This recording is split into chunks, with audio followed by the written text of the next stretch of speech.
মাছ পাওয়া গেছে এবং এই 4 নং মাছ আমাদের এতিমখানা এবং বিভিন্ন মাদ্রাসা এবং বিদ্যুতের মাঝে বিতরণ করা হয়েছে সুস্থভাবে এবং বিতরণ কার্যক্রম চলছে। কি মাছ পেয়েছেন? এখানে 8টা ইলিশ, যার 20 সেন্টিমিটারের মতো, যার দৈর্ঘ্য।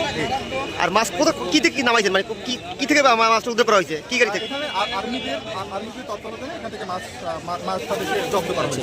গাড়ি থেকে? কি গাড়ি থেকে? গাড়িটার নাম এটা আমি জানি না, আমি ছিলাম উপজেলা।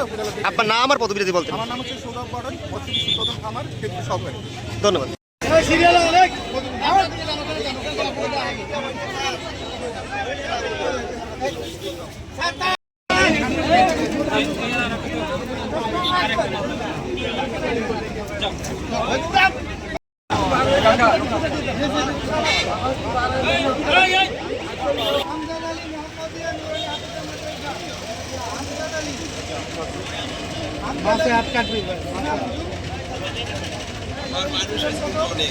আপনি কে?